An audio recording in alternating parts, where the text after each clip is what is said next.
Hello there, my name is Beth Gaff, and I am the Systems Manager, Technology Trainer, and Robotics Instructor here at the Peabody Public Library. Welcome back to another streamed class on our channel. This was also a class that was offered in person, and I do believe that we'll be doing it virtually as well as a class later on in the summer. So you'll be able to actually tune in with me while I do a live session of the class itself. The library is a Grow with Google partner, which means that we have a lot of different topics that we can cover that are in regards to Google and all that Google has to offer us. Today, we're going to be taking a look at Grow with the Google Calendar. This is basics through advanced. Even though it says it's the basics of Google Calendar, some of the items within the class are a little bit more than basic, and they may not be things that you would do on a regular basis.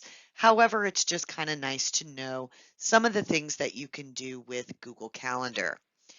You will have challenges throughout the class today, so that will require you to stop the video, minimize me, and give a try to some of those things that we're working on. And I want to highly encourage you to do so. That way you can take the most advantage out of the class as possible. If at any point you need to get in contact with me, my information is right here on the screen for you, including my email for some of those exercises. All right. Well, I'm just excited that you're here and I can't wait to get started. So let's get going on Google Calendar. Well, hello there. My name is Beth Gaff and I am the Systems Manager, Robotics Instructor, and Technology Trainer here at the Peabody Public Library. Welcome back to another streamed class on the channel. We are Grow with Google partners. So, because of that fact, we're able to get some really great topics with everything we need to get the information out to you. And Grow with Google helps people grow their skills, careers, and businesses by offering free digital skills training and tools. So let me start by introducing myself. Like I said, my name is Beth Gaff. I do hold several small job titles here at the Peabody Public Library. I do a little bit of everything. So I've been here for 17 years, and I really enjoy working here and the people, the community. You couldn't ask for a better community or better coworkers, so I'm very, very thankful for that. This workshop is divided into two modules. So during each module, I'll demonstrate ways you can use your Google Calendar to keep your life organized. And at the end of each module, you'll have the chance to practice that step on your own. So I will encourage you to stop and pause this class and come back to it so you can try some of those activities. This workshop will demonstrate how Google Calendar looks on a computer. So it may look a little different if you're trying to use your phone or another mobile device. And finally, you can also have the option to turn on YouTube's closed captioning just to follow along. So to do so, then you would click the closed captioning button directly on the video player on your screen.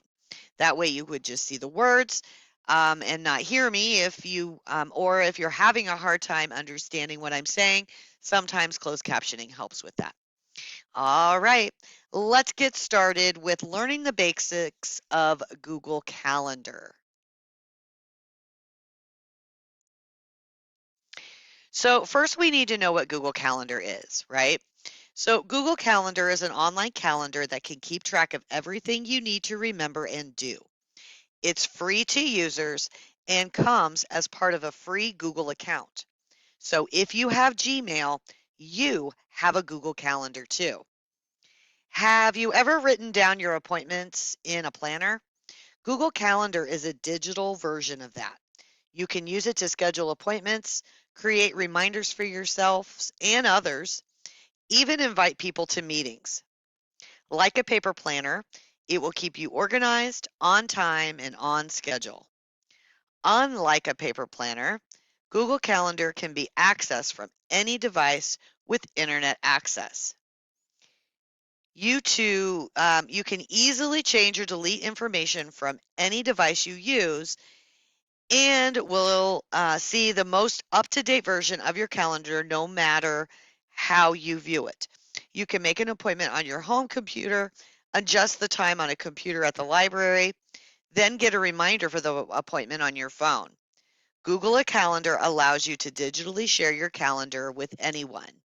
So this is an account that follows you. It does not follow your device. So you could go to the neighbor's house. You could go down the street. It doesn't matter because it is a account that follows you. So you can log into it as long as you have internet access. You can log into it wherever you would like. All right, so to gain access to your calendar, you must first sign into your Google account, or you need to get yourself created one, okay? So signing in is a bit like unlocking the door to your home. It's a process that makes sure that only you can access your Google account. Open a new tab in the browser window and go to google.com. If you're not signed on, then just click sign in, and we can see that right up here in the right hand corner where it says click sign in. Enter your username, which is usually the something something something at gmail.com. So whatever you created with the at gmail.com, and then the password that follows that as well. So this is a good time to start getting into a habit of writing down your credentials to get into your accounts. So that would be usernames, passwords. That way you have them handy in the chance that you're somewhere else and your computer isn't automatically saving it for you. Um, Also, computers will update themselves sometimes. And when that happens, it's very possible that your information could get removed even from your own home computer. So it's really a good idea to get in the habit of writing down your username and your password. Now, if you do not have an account with Google, then during this process where you would be putting in that sign-in information, you're actually going to click on create an account and follow all the prompts to create your account. So if you need any help with this, just let me know, okay? All of my information is at the beginning of the class. So just like all the classes, so you have it there and you can just get in contact with me and I can kind of help you along. All right, so to gain access to your calendar, you must first sign into your Google account. So let's talk about opening up those Google apps. So here's how you can access your Google Calendar so we can take a look at it. Once you've signed into your Google account or you've created an account, click on the Google Apps menu icon, and we can see this in the upper right-hand corner with all the little squares or dots. And once you click on that, you're going to get a menu that comes down. This menu that comes down are all Google products. And because you have a Gmail account, you now have access to all Google products. So this menu will show you a list of all the Google apps, and you want to scroll down until you can find Google Calendar. All right, so once you find Google Calendar, go ahead and click on that to get it open. All right. Take a look at your Google Calendar. So here's your calendar, right? This is the main section where you'll see the events that you've added to your calendar. There are a few different ways to view this section, but I'll go into that detail in a few minutes. So this is all of your main stuff here. So this is going to be where all of your events are going to be listed for you. There's also a mini view of the full month on the left-hand side of your screen. You can use this to quickly jump to a different date. So we can see all that right over here. So below that, there is a search bar that you can use to find specific people who might be invited to events you've put on your calendar. So you can search for people there. And then underneath that, you'll see my calendars. So this is a list of calendars that you actually have access to.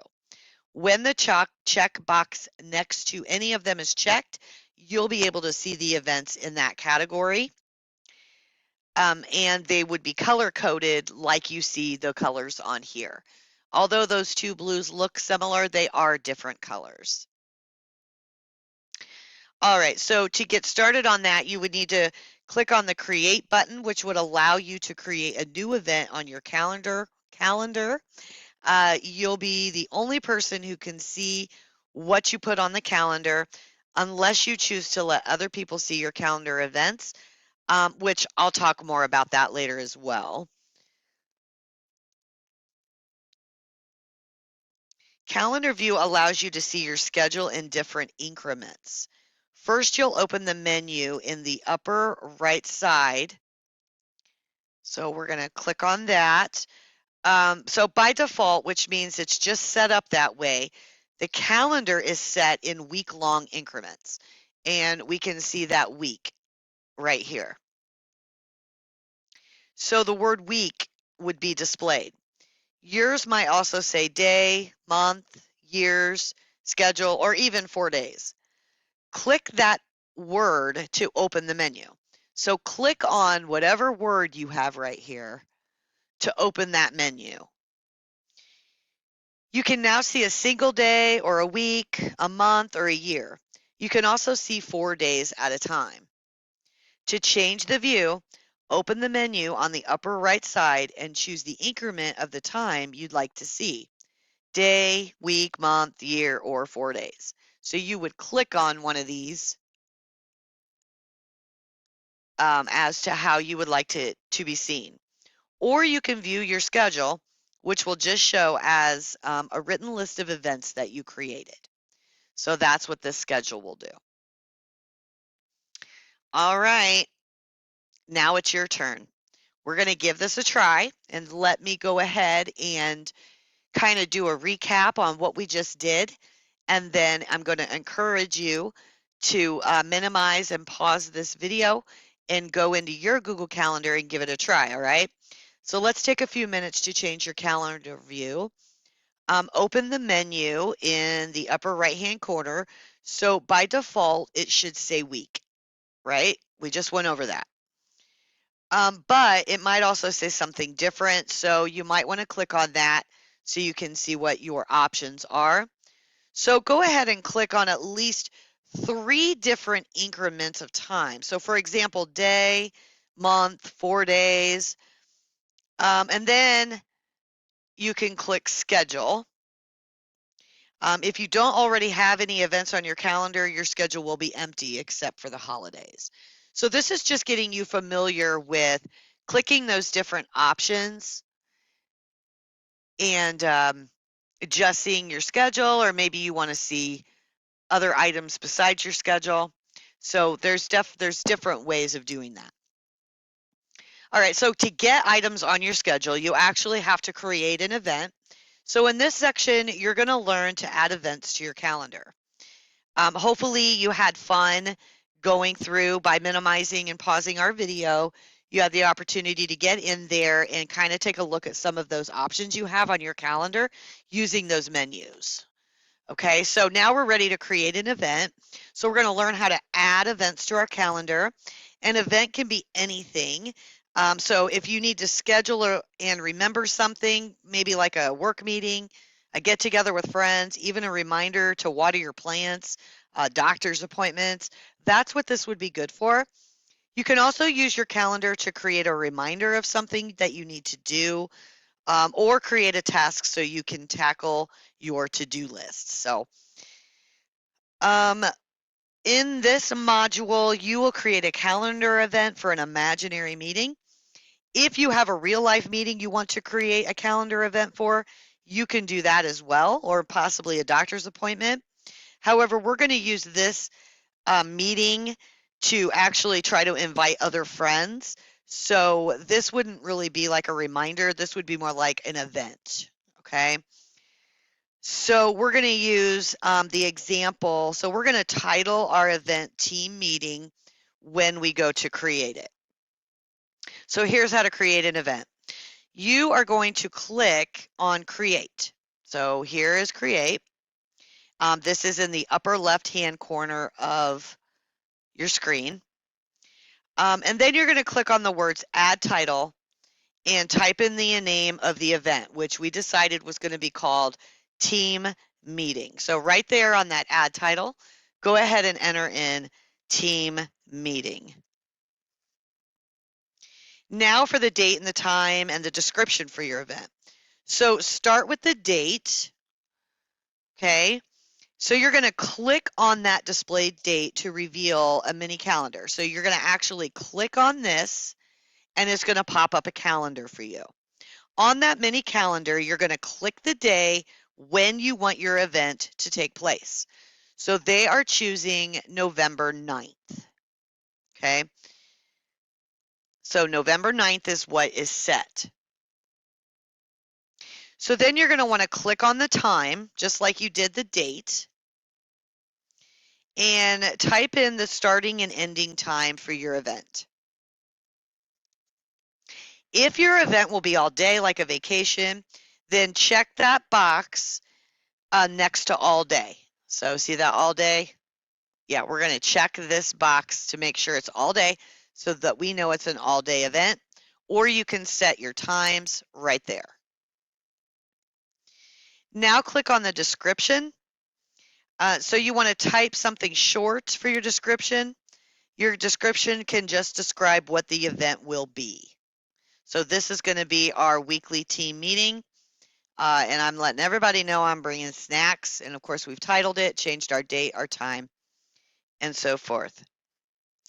If you know the location where this event will take place, you can click on location and you can type it in. Okay.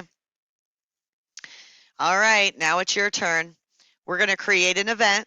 I'm going to go through it with you, and then you're going to pause, minimize me, and go into a new tab. If you're not on your calendar, you need to be on your calendar so you can follow along and do this with me, okay? And you're going to create an event now.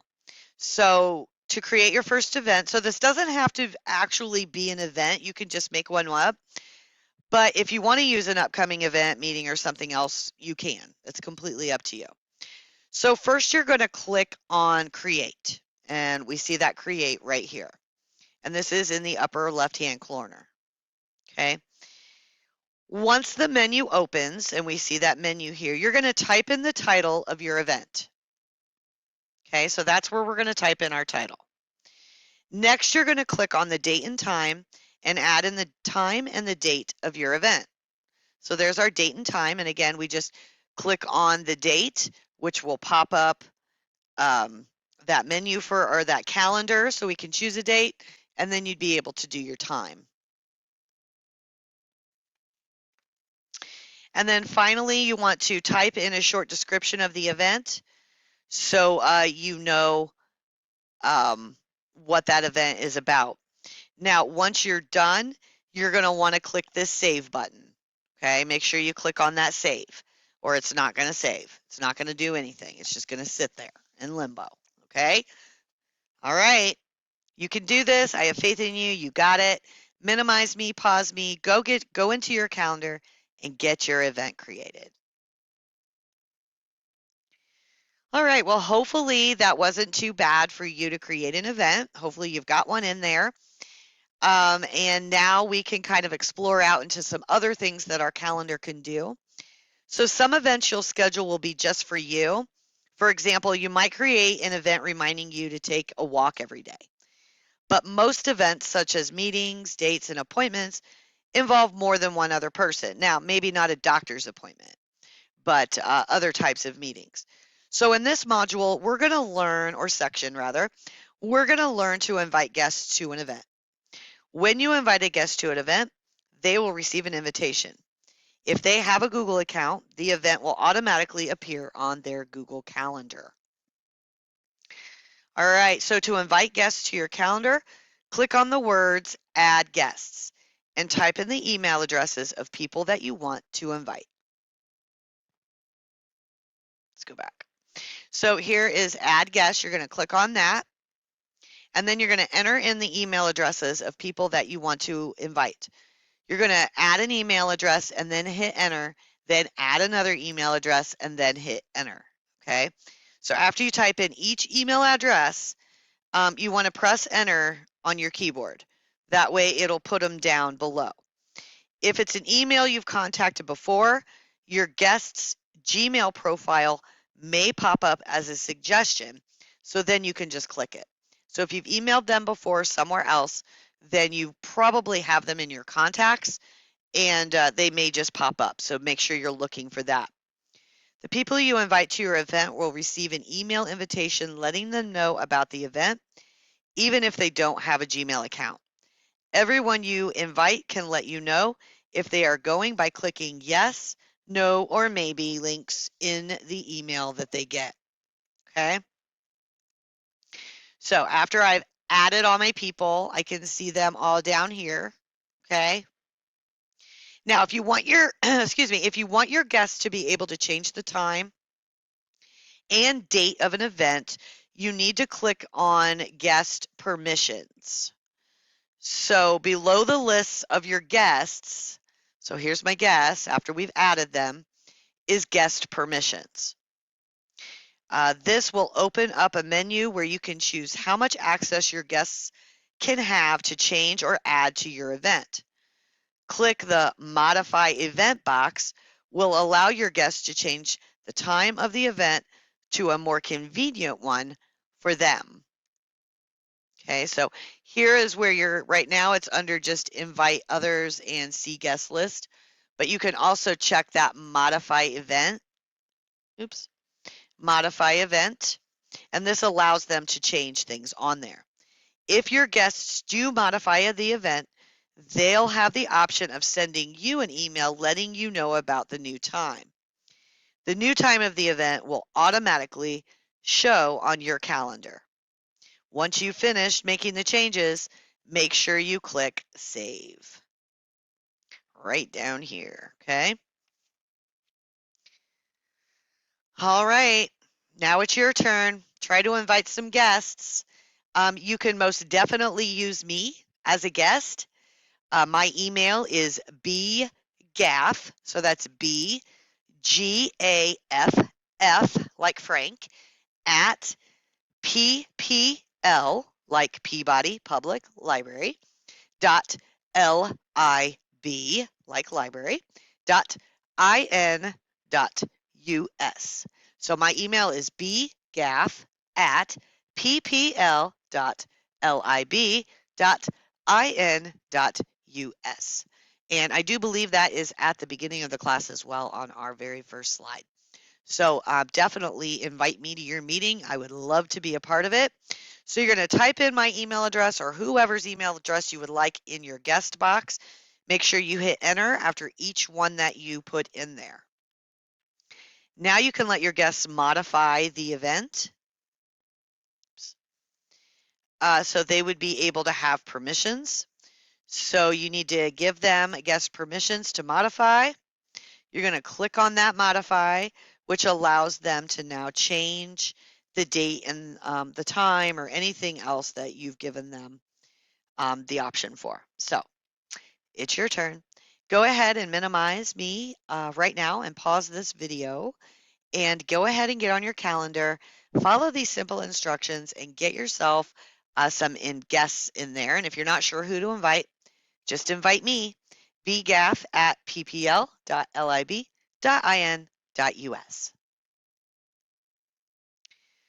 All right, now we're going to talk about, hopefully that was very easy. I'm looking forward to getting those emails coming in. So make sure you let me know that you sent it to me or what have you. I will keep those on my calendar. Let's talk a little bit about video conferencing and how you can add that. Video conferencing allows you to have conversations online with people while seeing their faces and hearing their voices. So Google's video conferencing platform is called Google Meet, and it was designed to work seamlessly with Google Calendar. So when you create an event in Google Calendar, you have the option to add a Google Meet to your event. When you choose to add video conferencing, your event invitation will include a link that all your attendees can use to join Google Meet. So this is Google Meet is what Google used for video conferencing. So to add video conferencing, from your open event, click Add Google Meet Video Conferencing. And you can see that right here. To add Google Meet's video conferencing button, this will change to say Join with Google Meet. A meeting code will also appear below the button. So here is our meeting code. Now that we have clicked on adding it, it's given us a meeting code, and now all we have to do is click on it to join during that time. When it's time to start your video conference, everyone can join by clicking that button. Even if your meeting attendees don't have a Google account, they can join your meet using the link they were emailed when they were invited to the meeting. People who do not have Google accounts will need to request access from the meeting host before they can join. So if you have added them to a meeting and they do not have it, then you're going to get a request to let them come on in. Okay. All right. Now it's your turn to add a video conferencing. So from your event menu, let me go back. There we go. Add Google Meet video conferencing. So we see this right here, right? So this is your event. You're going to go ahead and click that. When you do, go ahead and type in whatever your meeting is going to be called, okay? And then you would be able to join it. And we see that join right here, okay? All right. So you're going to click on Google Meet. So go into your scheduled event, click on that. We see that it gives us a code. Go ahead and label it and pause and minimize me so you can get on your calendar and give that a try. All right, well, sometimes you're going to need to send a document or another file to people who will attend your meetings. This can be an article that you want your meeting attendees to read, a document to a review, or an agenda that you can all go through together. You can distribute a file to your meeting attendees by adding an attachment to your calendar event. So to add an attachment, you're going to click on Add Description or Attachment. And we see that right here. A menu will pop open, allowing you to choose to add a description or attachment. Click Add Attachment.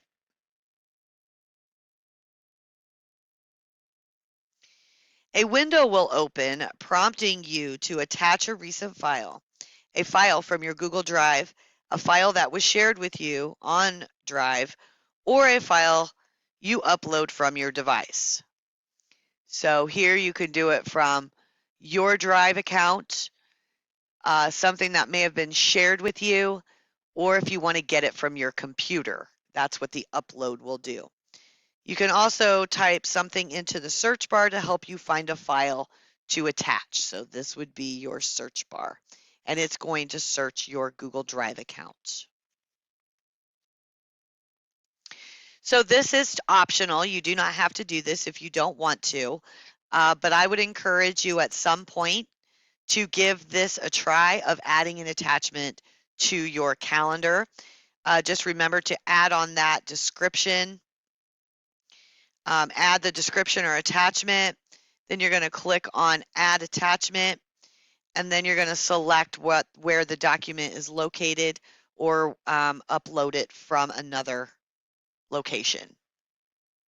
Okay.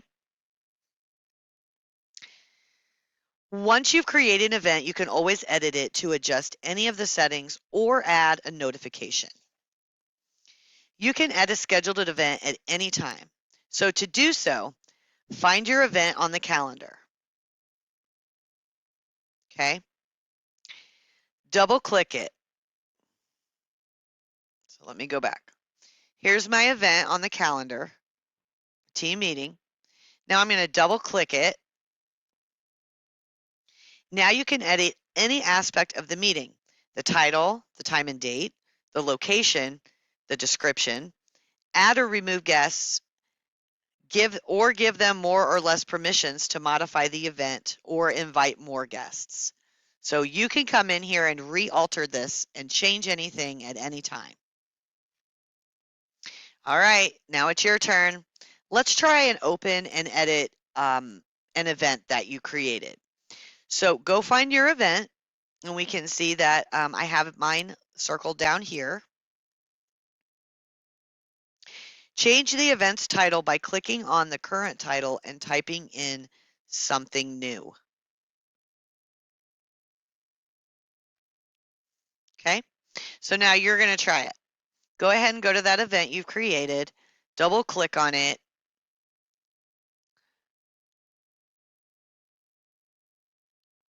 and rename it.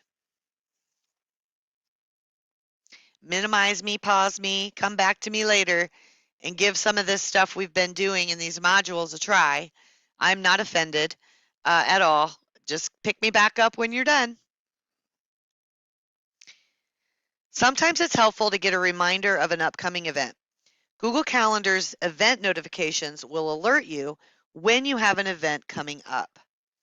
You can receive a few different types of notifications. You can get them by emails, desktop notifications, which are reminders that show up on your computer's desktop, and alerts that will only show when Google Calendar is open in your browser. Notifications are reminders of scheduled events. This event has a notification scheduled to go out 10 minutes before it begins, right here. So you can schedule that notification to give you a reminder within a certain amount of time. You can decide how far in advance of your event you want to receive a notification. For a big event, like a friend's birthday, you may want to get your notification a week or more in advance. That will give you time to buy them a card and put it in the mail. For a meeting at your workplace, you may only need 5 or 10 minutes notice, just enough time to walk to the place where you'll hold your meeting and maybe grab some water.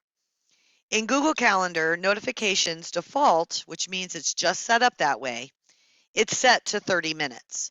That means a 30-minute notification will automatically be added to any event you schedule. If you're using Google Workspace or your school's Google for Education account, your IT administrator may change the default notification settings, which means you may automatically get notified a different number of minutes before your meeting, or you may not get notified at all. No matter what the default notification settings are for your Google Calendar account, you have the option of adding notifications any amount of time before your event. You can add up to 5 notifications before your event. Here's how notifications look when you're in edit mode. Imagine you had a big presentation to give in a few months. You could set up a few notifications to help you prepare. You can give yourself a first notification in email form 4 weeks ahead of time, so you'll know it's time to start outlining your presentation. Your second notification can alert you 1 week before your presentation to remind you to finish writing your presentation and start practicing it. Your third notification can be the day before the presentation, reminding you to add any final touches. And your fourth notification can be 30 minutes before your presentation, reminding you to go to the room where you'll present and get ready to go. As I mentioned before, your events may automatically include a notification. If you want to add your own notification, first double-click your event on the calendar, and this will open your event to edit it. Now that you're in your edit mode, you can see all details about your event. You can see if a default event has been set up. If not, you'll see the words Add Notification. To set up a new notification, click on the default notification or the words Add Notification.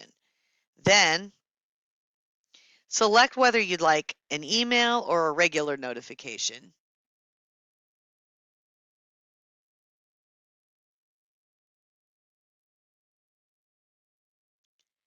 Select the time increment you want to use.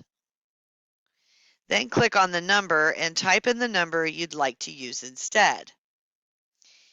If you don't want to receive that notification at all, click the X on the right-hand side so we can see the X here. So let's go through that again. So you're going to want to click on Add Notification. Then you can change how you want to be notified, whether it's email or how.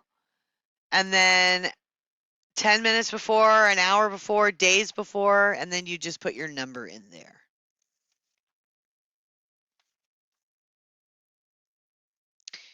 Okay. To set up your own notification, click Add Notification and select the increment of time. If you'd rather your meeting attendees receive an email instead of a notification, click on Notification and then select Email. So there's a couple of different ways that you can get them that information. All right, now it's your turn.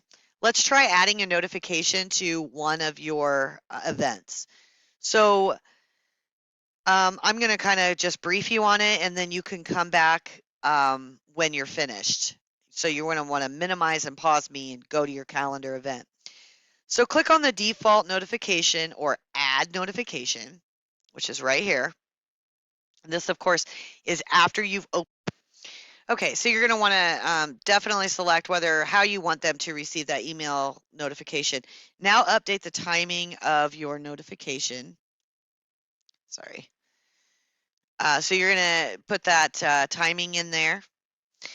So give her a whirl, see what happens. Let me know. I'm here for you. So it doesn't seem like it's too complicated. So see what you can make happen.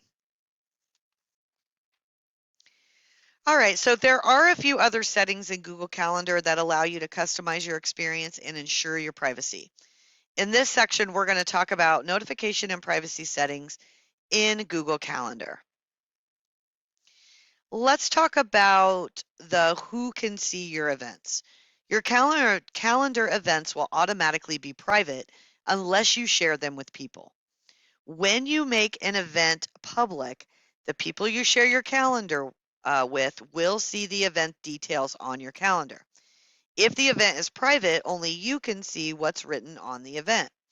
Your calendar will be visibly blocked off during the time of the event, but your event details won't be visible.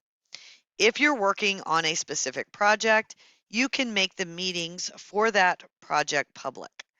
People you have shared your calendar with will see the meeting details.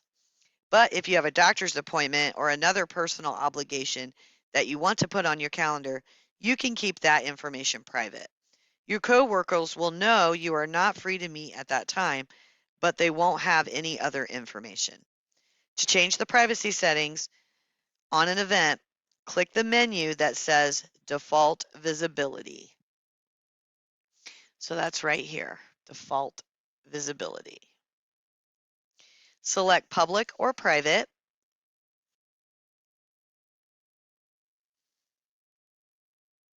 Default Visibility. Select Public or Private. It's that simple. Go ahead and give it a try. Lots of events repeat themselves. Your team or class might huddle up every morning or have a touch base meeting every week. Birthdays happen every year. You might even have a specific appointment on the third Wednesday of every month. Or maybe you want to give yourself a reminder to pay your rent on the first day of the month. Luckily, Google Calendar makes setting up repeating events pretty simple. Once you've created a new calendar event, open the menu by clicking on the text that says, "Does not repeat." Okay, so that is right up here. Does not repeat. You'll see different suggestions for repetition, daily, weekly, etc. To see your own cadence of repetition, click Custom.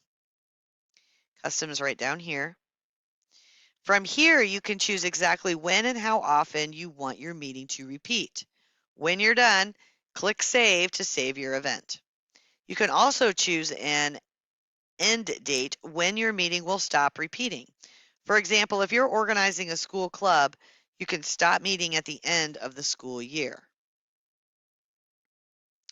Now, imagine you just had a meeting with a group of people.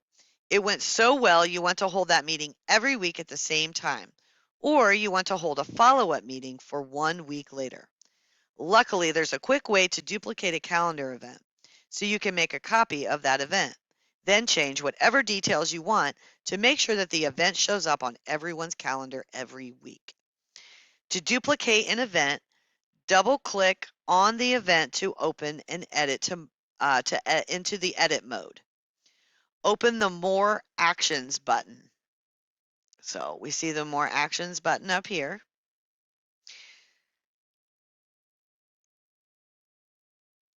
There we go.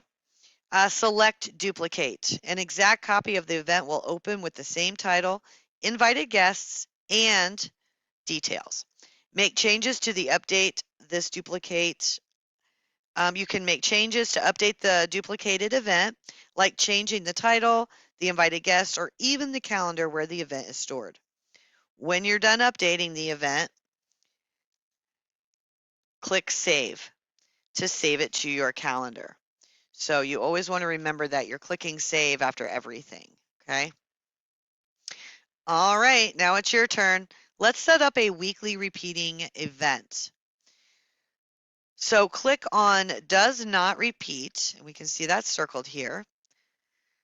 Click on Weekly on Friday, and click Save. So give that a try, and I'll see you back in a minute.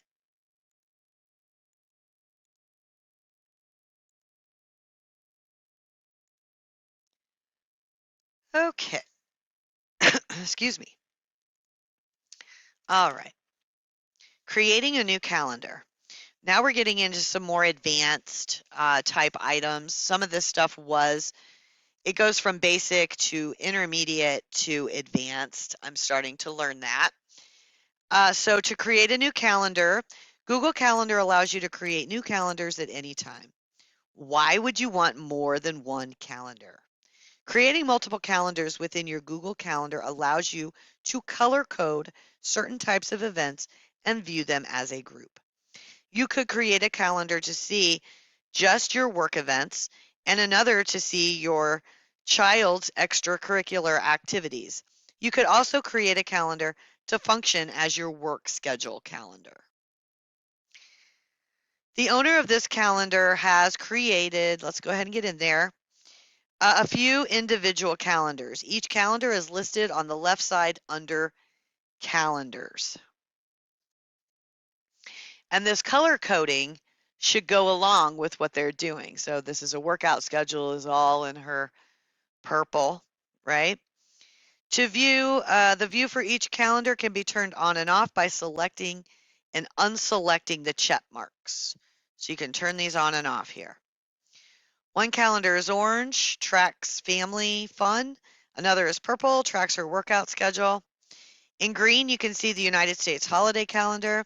Google Calendar automatically subscribes you to a holiday calendar for your home country, but you can decide not to view the holidays by unclicking the checkbox next to that calendar, or you can delete the calendar entirely.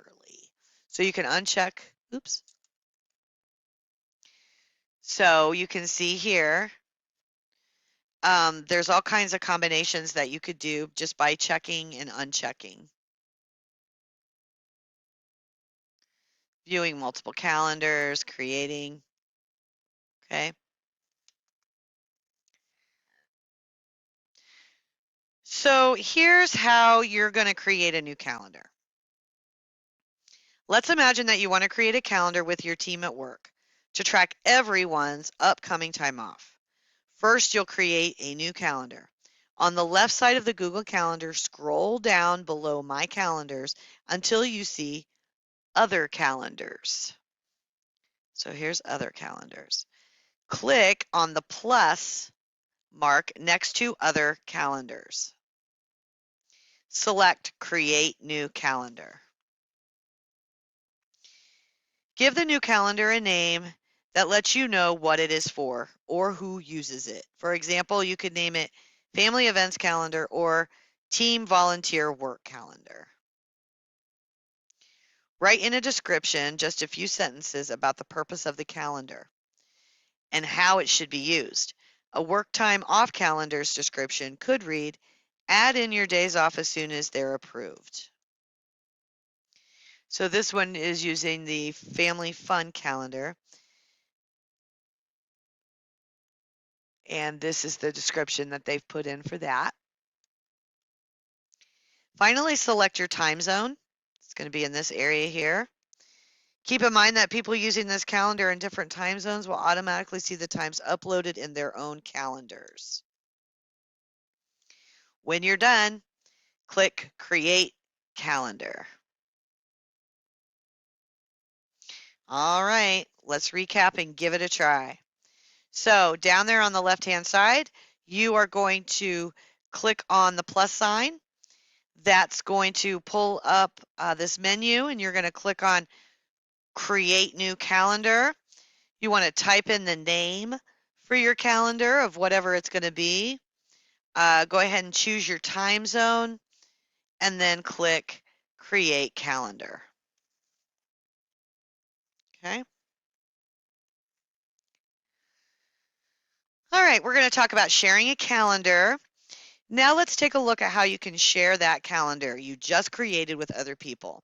There's a lot of good reasons to share a calendar. You might create a time off calendar to share with your team at work. That's a great way to easily keep your team up to date about when different people will be out of the office. You could also create a shared calendar for your family and include family events like family dinners or times when various family members have obligations. This can be really helpful for planning purposes. Another great use for shared calendars is for a team working on a project to use calendar events to mark their due dates. They can also use it to put those notifications in of goals. So, my first notification is I need to be at this point in that project. Once your calendar has been created, open up the settings menu by hovering your cursor over the new calendar in My Calendar. So here's My Calendars. Oops. Okay, and if I put my cursor on there, it's going to come up with options for family fun.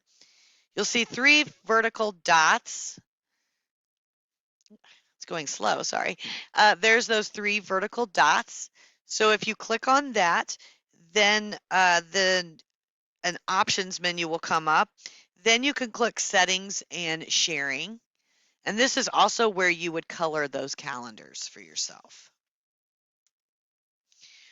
Once you're in the settings,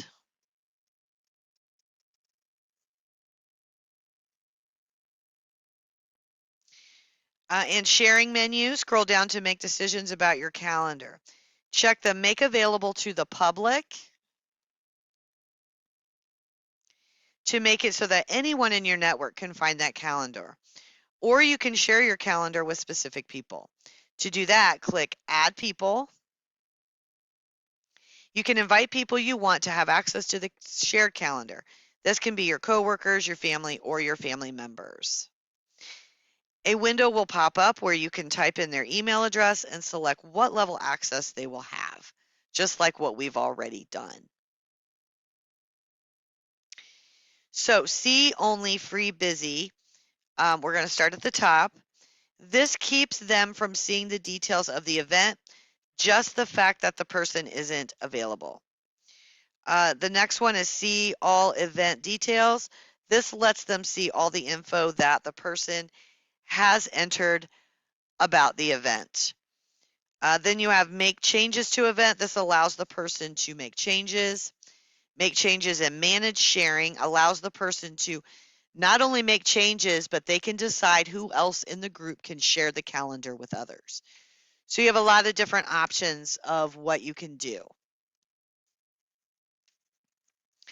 Removing a calendar. Back to that imaginary team time off calendar. let's imagine that one of the team members got moved to a different department, so they no longer need access to your time off calendar. They'll need to be removed. So here's how to remove someone from a shared calendar. In the calendar settings menu, scroll down to share with specific people section.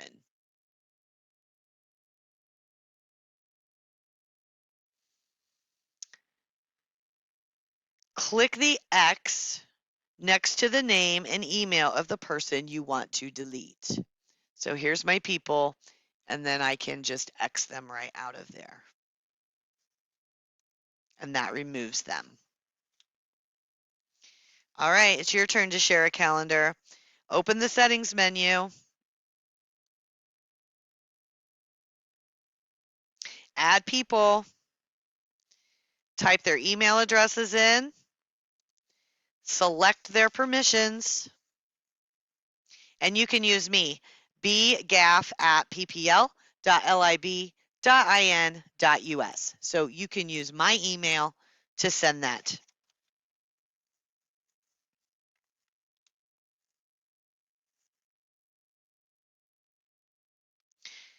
All right.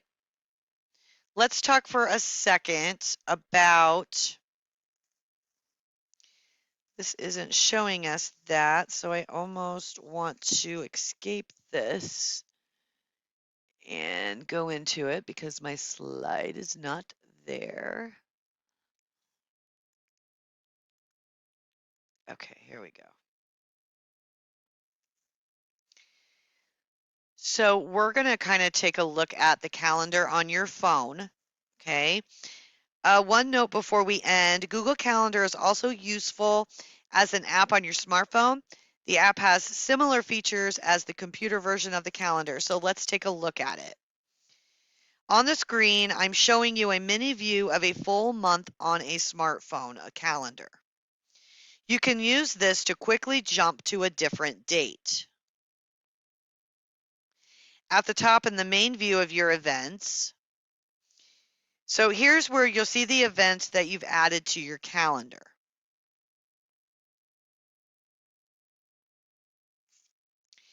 Click the plus sign at the bottom of your screen to create a new event on your calendar. So let me go back. So there's that plus sign right down here. And it's going to take you into a screen that you're kind of similar of seeing. After tapping on the create button, you'll be able to add an event and modify the event details. So that is learning from your smartphone. All right, everybody. Hey, thank you so much. Make sure you're giving those things an option. I'm always here for you. I've left my email and information out front for you. So don't be a stranger. Get in contact with me. Send me those meetings. I'm fine with that. Thank you to Grow with Google. We are partners with them. And this was a fantastic class. I feel like it's very informative. And I'm really excited for you guys to be able to use it. So thank you so much. Until the next time, see you later.